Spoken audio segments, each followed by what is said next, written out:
What's up everybody? Today I wanted to talk about how hard it actually is to do a saltwater reef tank. Or a saltwater tank. I say reef tank because once you start throwing corals in there, it gets a little different. It's a little harder than doing regular saltwater.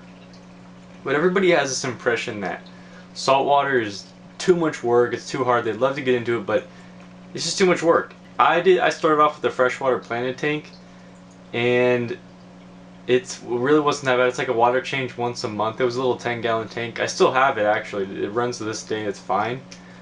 But I wanted to get into saltwater, and this is actually the first tank I started. It's about 12. I think it's 12 gallons, and it's over a year old, and it's been running great.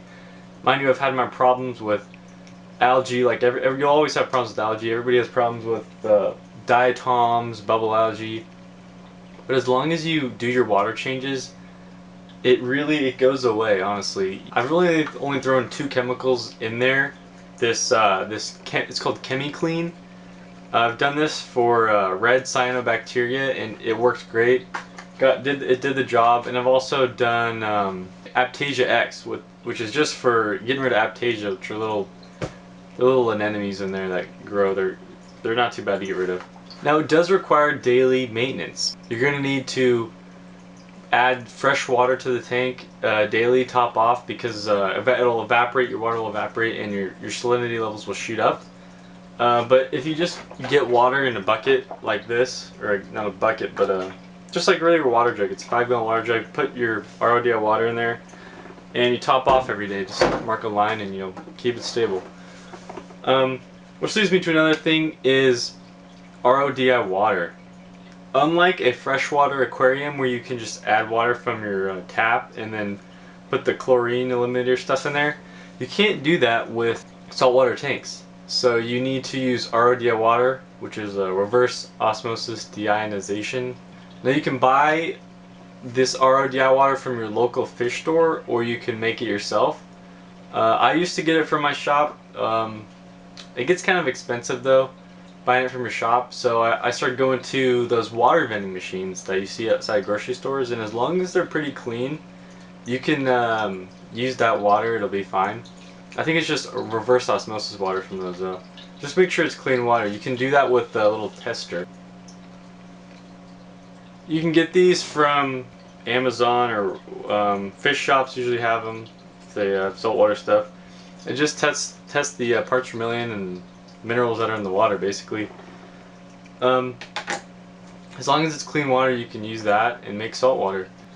I do water changes about every 2 to 3 weeks, depending on how the tank's doing.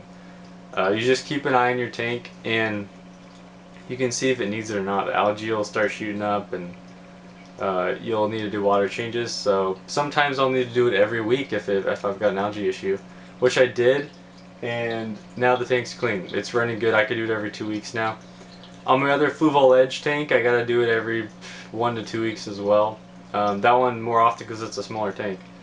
Now if you have a bigger tank, it's gonna be more work, because a water change on something like this that's only 12 gallons, it's only like a 4-gallon water change. And if you're doing getting into the 100-gallon range, you're gonna do water changes of well over 10 gallons. So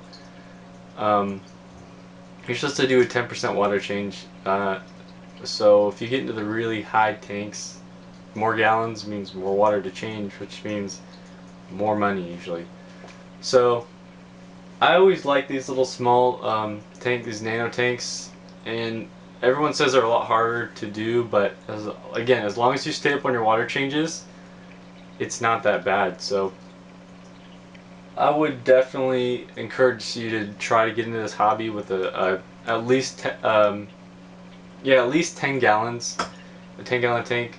I think you'll be fine if you stay on top of everything, and you don't need crazy sumps or anything.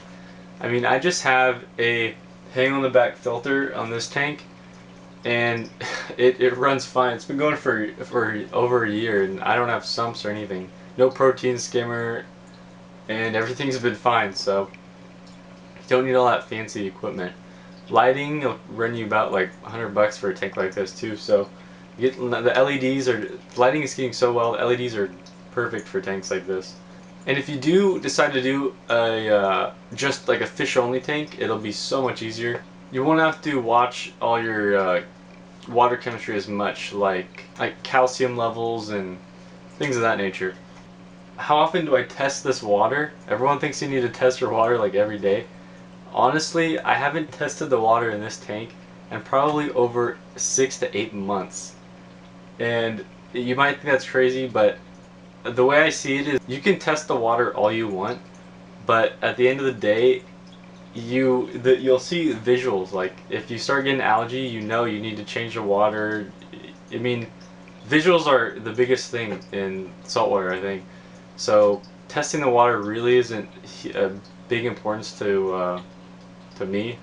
So I think testing the water in the beginning is important so you can see when you can add fish and everything, but after that, once your tank gets stable, you really don't need to test the water that much. So it's not a big deal. So really overall, saltwater tanks are not that hard as long as you stay on top of your water changes. Don't let someone discourage you from the hobby because you think it's so hard. It's not that hard. Almost all the fish hobbies are gonna require you to change the water, so it's not a big difference. Saltwater to freshwater, it's whatever you like more, just do that. Granted, it is more expensive. There are more things you need to, like making Armadillo water, the salt. It's gonna cost more in the beginning, but once you have all that equipment, there aren't too many further costs. So if you guys have any questions, please feel free to leave them in the comment section below. I will definitely work on getting back to you, answering to the best of my ability. But that's gonna wrap up this video, guys. Overall, saltwater tanks are not that hard. Catch you next time.